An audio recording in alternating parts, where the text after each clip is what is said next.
Good morning. It's Phil Thatch, and once again I'm out here in the backyard blind, and I'm using a camera that I have not used since the A6700 came out, and that is my Canon EOS or EOS. I don't know, there's a difference of opinion on how you actually pronounce that. R7. And while I haven't used it since the A6700 came out, I have kind of learned that maybe it's my favorite APS-C camera still. Even though there's not a 600mm lens to go with it yet, this 100 to 500 is expensive but absolutely fantastic. And I decided to use it today. I haven't used it in a while. I've been using my Nikons with that new 180 to 600, which I love that lens. And I've been using the A6700, which is new to me, so I've enjoyed playing with it. But today I've decided to go back to the R7, which again I still think is probably my favorite. This video, I'm actually making this on Black Friday, the day after Thanksgiving, but I think it probably will come out right about the time that the 200 to 800, which I'm #1 on the waiting list at my camera store, it should come out, this video should come out right about the same time that that lens ships, so very excited about that. But when that lens comes out, I'll probably be using my R6 Mark II full frame camera, because I think full frame cameras work well with 800mm lenses, and APS-C cameras might work better with shorter lenses like 500mm and even 600. But with a full frame camera, 800mm is really nice. Matter of fact, this on this 1.6 crop, the 100 to 500 gives me 800mm full frame equivalent, and I'll be able to have 800mm full frame equivalent with that 800mm lens. So I think I'll probably, I mean, I'm sure I'll use it on the R7. I think mostly I'll use it on my R6 Mark II. I have a feeling. I could be wrong. We'll see. The first bird that showed up and I was able to make a few shots of was the super cute tufted titmouse. There's the cute little tufted titmouse, just a beautiful little bird. I love the subtle colors on this bird, and this one is displaying its namesake tuft there. It might be a crown or tuft, whatever it is. It's just really beautiful, and I was happy to get a photograph of a tufted titmouse that day.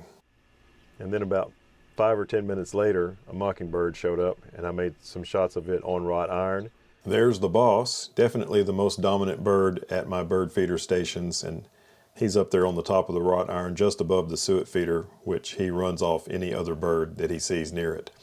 It's a couple days later now, and I'm back out once again with the R7 and the 100 to 500. It's a very overcast day today, which should be nice. I was starting to get bad light the previous time I was out here, so I stopped.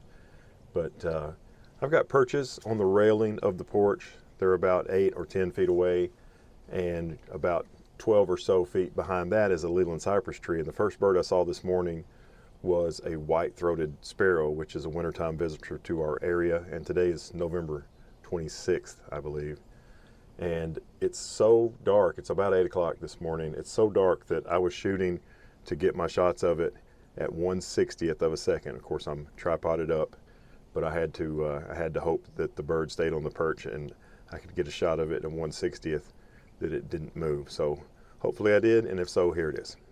Here is the white-throated sparrow, photographed with a ridiculously slow 1/60th of a second shutter speed, and still needed 2000 ISO to capture this shot. Not much light on this morning, but it did turn out to be worth it. And of course, at 1/60th of a second, I had motion blur in most of my shots, but I did get this one and a couple others that were very similar to this, so I just shared this one.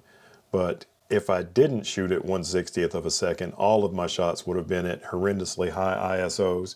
And while Topaz Denoise AI and other programs can cure that quite a bit, I like it better to try to get a shot where the noise is not too much. So that's why I went ahead and tried to make this shot at 1/60th of a second.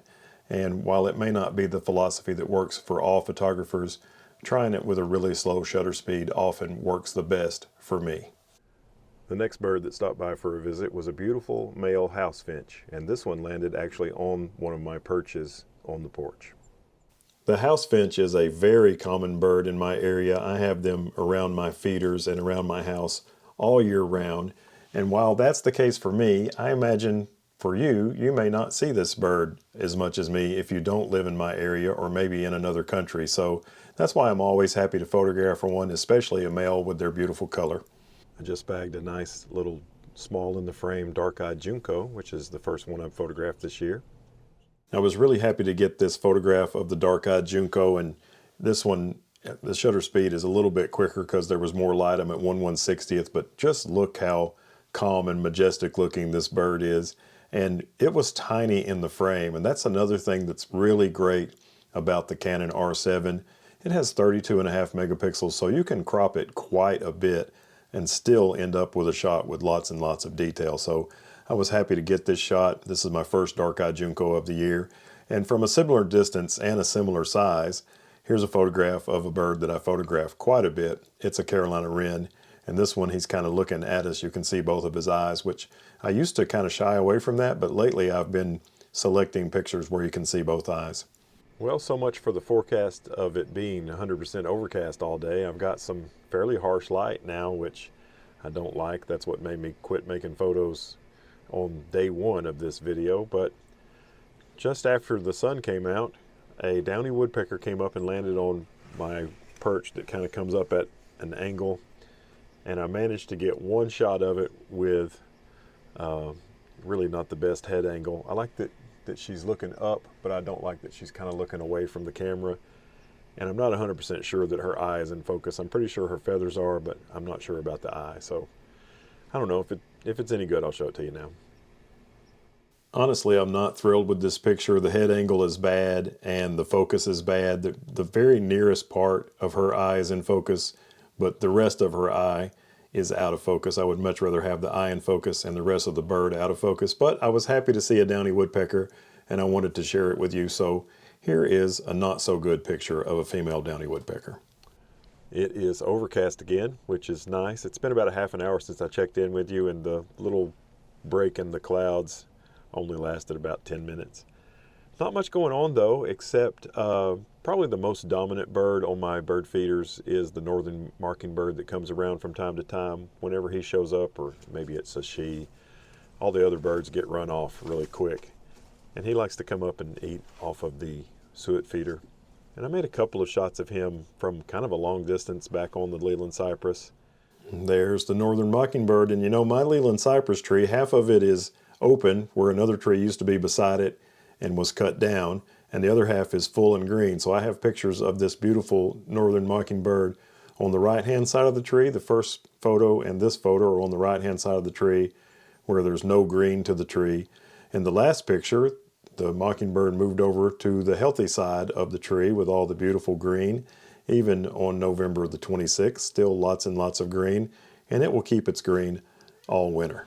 There's a plant that I'm pretty sure germinated from bird seed that's kind of right on the property line between my house and my neighbor's house. It's actually technically in their yard, but the people that come and mow their grass, I think they think it's in my yard, so they haven't trimmed it down. And now it's wintertime, and the plant, I don't know, it's 4 feet tall probably, and has a head of seeds on the top of it. And all this is to tell you that the mockingbird landed on it, and I made some shots of the mockingbird on this plant that germinated from bird seed. And I bet some of you can probably identify it. I don't know what it is myself. This is definitely one of my favorite shots of the day. I just love the beautiful pose of the mockingbird here on this plant that grew out of bird seed, I'm pretty sure. Like the pose, and I like the brightness of its eye in this shot. Everything about it turned out really nice, and I was happy to make this photo. There's a view of the blind with my camera poking out of it.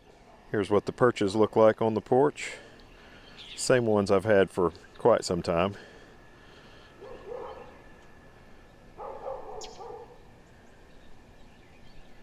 And I have bird feeders all over the place with various types of seed and suet. And then there's the Leland cypress that I talk about all the time in the background. And right over here is the plant that just kind of grew on its own that I got a picture of the mockingbird on. All right, thanks for watching another video from the back porch blind. It was nice to use the Canon 100 to 500 and the R7 for the first time in a long time. I'm certain it won't be the last. Have a great day. Bye-bye.